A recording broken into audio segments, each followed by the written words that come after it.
Hello, my beautiful Taurus friends. I'm so happy to be sitting here with you for this very powerful, beautiful December.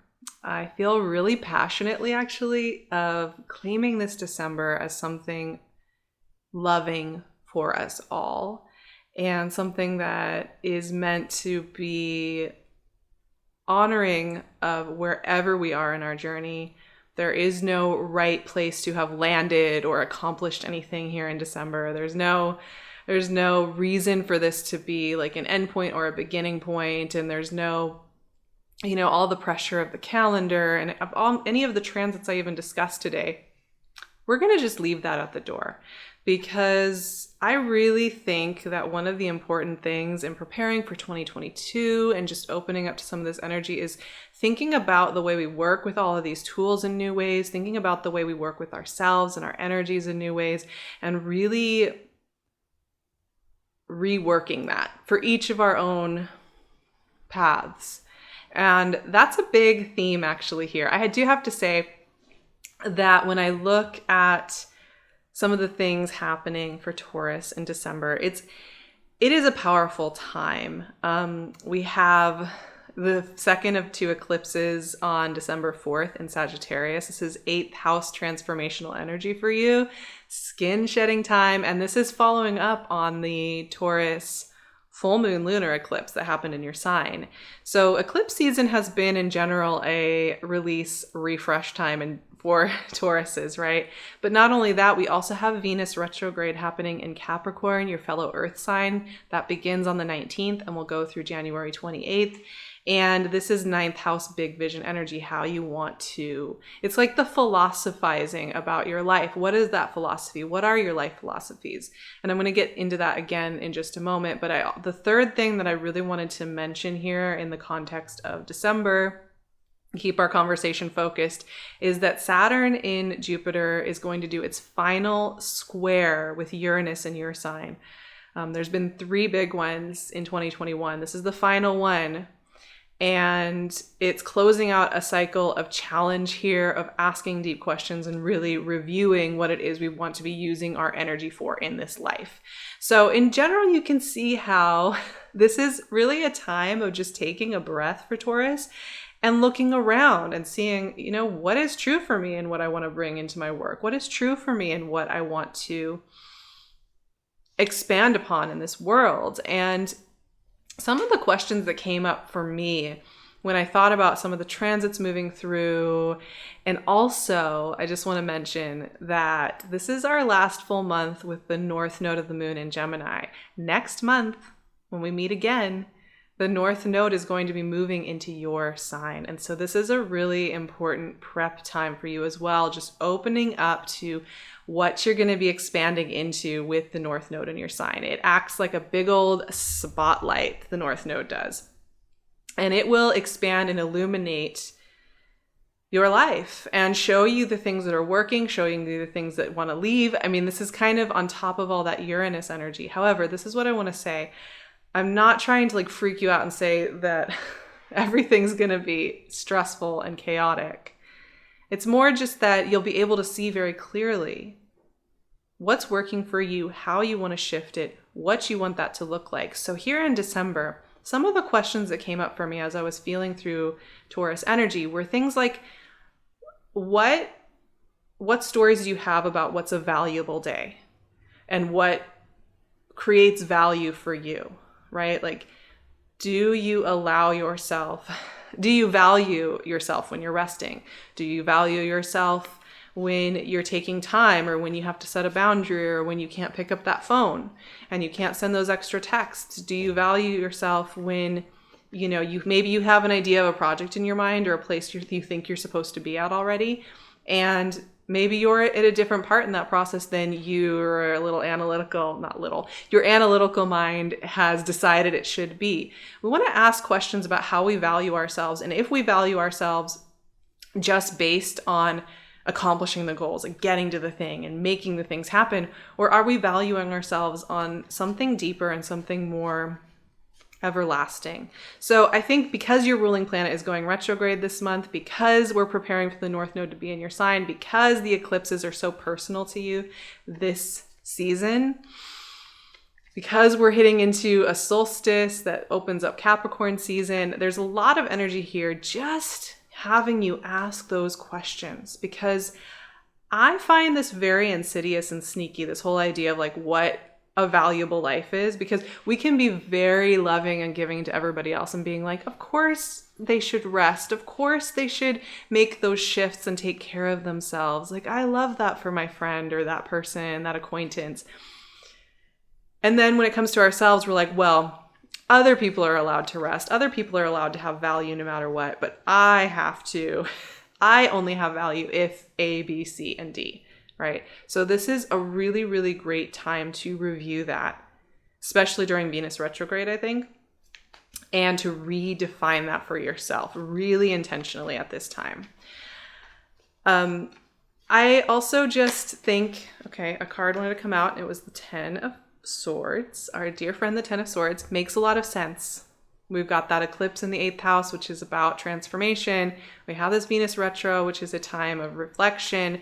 And we have a final square with Uranus, which is a time of really looking at what's leaving, what feels ready to leave, and what's coming in. Temperance. I love it. I'm pulling 2 cards from my traditional tarot, and then I'm going to pull a card from my Oracle of the Hidden Worlds. Love this deck. Adds a little different flavor. And there very much is, in general, in December, I will say this, like, it is very much a reflective, introspective month in so many ways, even though it's Sag season, which is very playful and exuberant energy. And there's a lot of fun, playful energy too. Mars is in Sagittarius. There's a full moon in Gemini. There's a lot of fun, playful energy, but this is just a really powerful time, and Mountain Lights wanted to come out. Try to get my camera to not blur that out too much.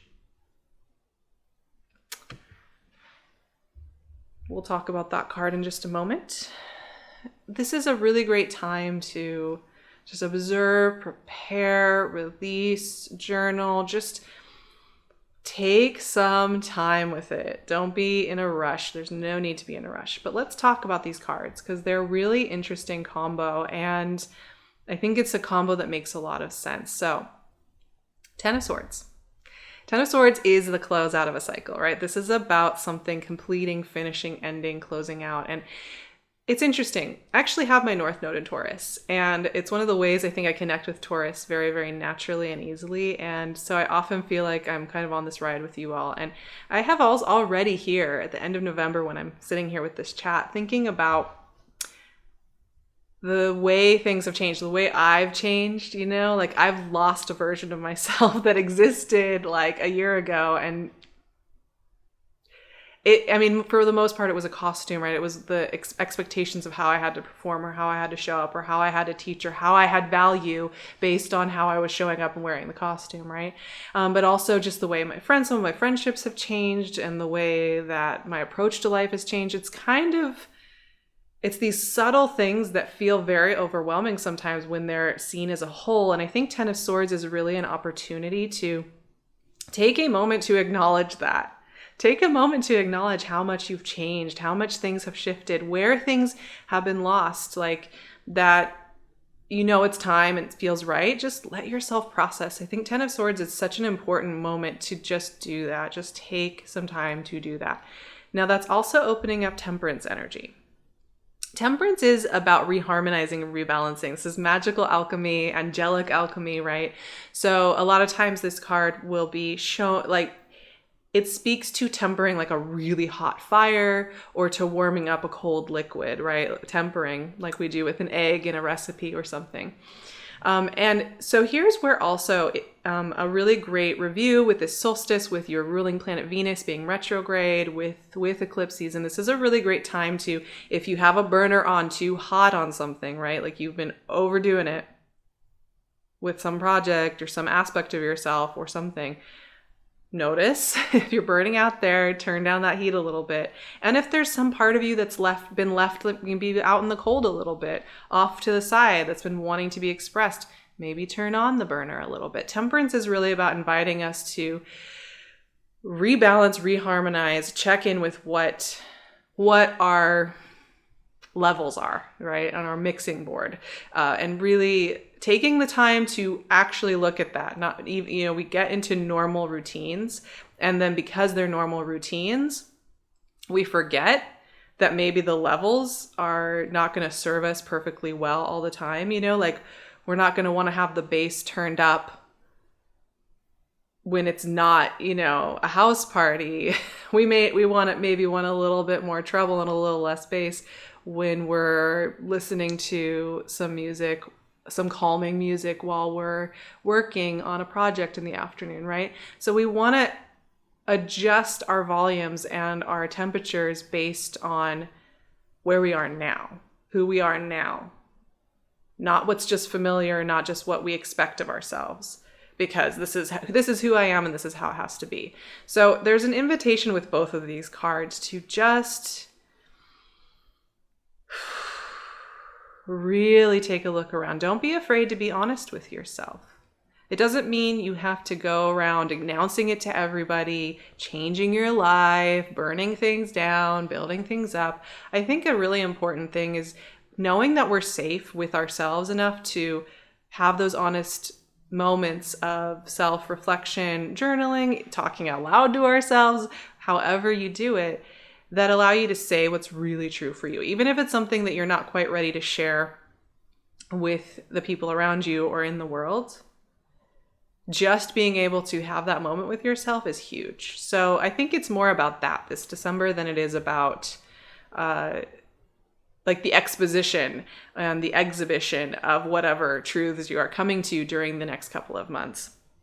Now we have mountain lights in this oracle deck, which the subheading is light beings, portals, and subtle energies. So we're just going straight up esoteric here with the Taurus family today. I like it. Really fun. This reminds me kind of Mount Shasta, but not really. So this is also an invitation, I think, and I think especially during Sag and Capricorn season, these are very spiritual energies for you, Taurus. And this is a great time to explore your connection to the hidden world, right? And to foster and care for your esoteric, hidden, soulful side. Welcome in any kind of energies that are working for you and allow them to work with you. I have had some pretty wild meditations over the last month or so where I've really received some great guidance and some really great connective energy with energies that I don't even know how to describe it, honestly, here. Maybe I'll have to do a whole discussion, a whole separate video on some of the energies I've connected with. I'm sure many of you have too. So there's also an invitation here to just let yourself be helped along by that hidden energy, whatever that looks like for you. Everybody has it show up differently, I find. Some of us it's angels, some of us it's more of just like a feeling, some of us it's colors or senses. There's so many ways, but there's an invitation here to let that work help you along. Now, I want to just give us a little blessing for December as we move into solstice season and we move into this Venus retrograde and we move through eclipse season. I think this month is just such a scrub down and rest and opening again. So here we go. As we close out this powerful year, may your heart open to the possibilities just out of your sight and be open to how gifts show up and the fluidity of becoming and exploring. May this be a time of nurturance and growth, and also feeling safe within that growth. As you feel the feelings and explore the roots and face into the rising sun.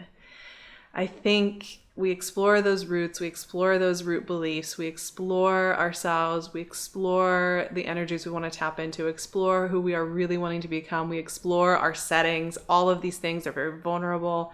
They can reveal a lot to us, and we want to feel safe and nurtured within that. We want to feel that we can tap into our curious mind in doing that work. So I hope that for all of you, I will be offering up so much support when it comes to Venus retrograde, these nodal changes. I am doing so much over on my Patreon. So if you're looking for that deeper guidance, it's a really affordable way to help me help you. And also just a beautiful community of people sharing their stories, their insights, and where they're struggling and where they're thriving too. So I love it over there. I'd love to see you there. I love seeing you here. Obviously, this is also an amazing place where I'm happy everywhere. So I'll leave those links below, as well as my Instagram and my website, so you know where to find me. I'm sending you so much love, my friends. Have a beautiful December, and I'll see you again here very, very soon.